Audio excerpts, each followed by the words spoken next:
Alright, so now that we've successfully been able to register our user using Firebase authentication, that's not the only thing that we need to do in the registration process. So after the user has been authenticated successfully, we also need to go ahead and save some of the necessary information about the user to our Firebase database.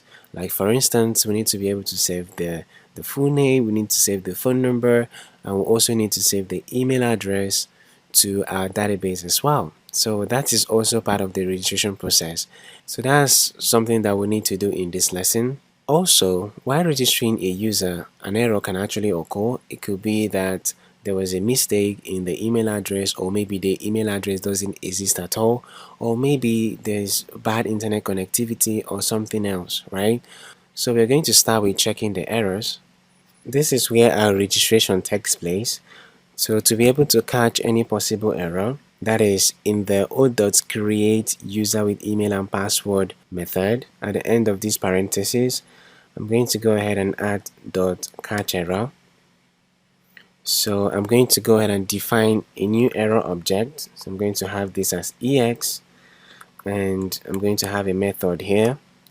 So this is where I can handle the errors. So what I want to do whenever an error occurs is to be able to display a message to tell the user exactly what happened.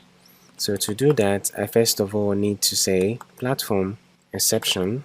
I'm going to call this exception, or I'll leave it at this x.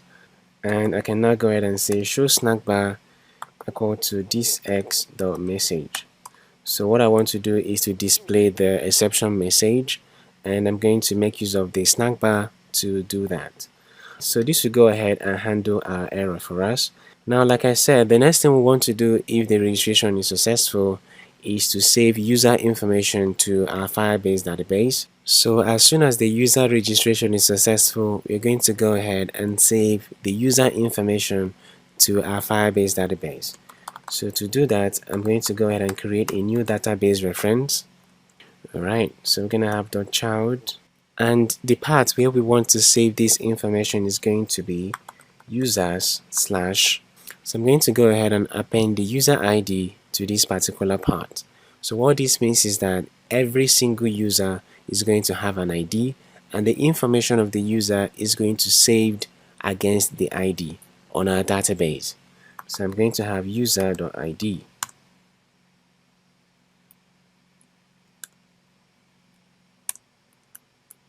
Alright, so this is what we want to do. Now the next thing we need to do will be to prepare the data that we want to save on the users table. So the data is going to be in form of a map. So I'm going to have map user map. This is going to be equal to, so I'm going to provide the full name, which I can get from fullname controller.test.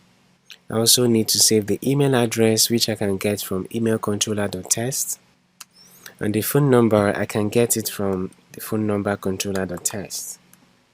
Now to save this information to the reference we just created, you can just say new user ref.set, and we're going to go ahead and pass our user map to it.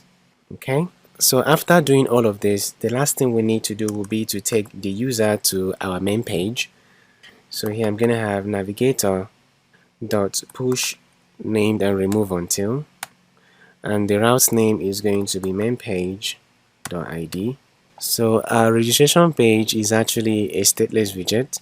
So to resolve this issue, we can either pass the context as a parameter to this method, or we can simply just go ahead and convert this particular class to a stateful widget, and that will go ahead and resolve the issue. Now one more thing we need to do to finalize with our registration flow is to be able to check for internet connectivity. I mentioned that earlier on. So to do that, we're going to go ahead and install a connectivity plugin. If we go to pub.dev and search for connectivity, there is a plugin that helps us to do all of that. So this is the plugin. So I'm going to go ahead and install it.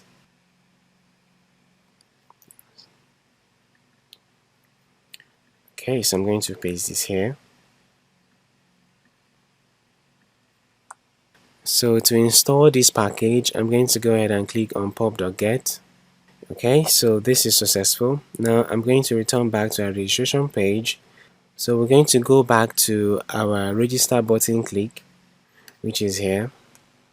So this is the point that we need to check for network availability. So to do that, I need to first of all add an async signature to this method. So here I can now go ahead and save our connectivity result. This will be equal to await connectivity dot check connectivity. Now the next thing we need to do will be to go ahead and check our connectivity result. So we need to check if our connectivity result is not equal to mobile or Wi-Fi.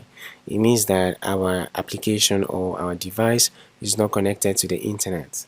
So I can say if connectivity result is not equal to connectivity result the mobile and connectivity result is not equal to connectivity results dot Wi-Fi. Okay, so if this condition is true, it means that we have no internet connectivity. So we can go ahead and display that no internet connectivity. And we can now go ahead and exit this method. Alright, so guys, we've been able to complete everything that we need to do regarding our registration. So to confirm that everything works, we're going to go ahead and run our application. So this time around, we expect our information to show in the authentication console, and also we expect our information to show up on our Firebase database. So let's go ahead and verify this. Okay, so our app is starting. Alright, so we have our registration page. So what I'm going to do will be to pull up our Firebase database. So I expect that at the end of the day, when our registration is successful, our user information is going to show up on the users database, on the users table rather, and all our information will be saved alongside the user ID. So let's go ahead and test that out. So I'm going to provide my name, all my details actually. Alright, so now that I've successfully provided the information, so I'm going to go ahead and click on register. Bam! So our registration is successful and you can see the user has appeared. And this is my user ID and this is all my information. So congratulations guys, we've been able to register our user successfully, and also we've been able to save the user information to our Firebase database. So this will be all for now. See you in the next class.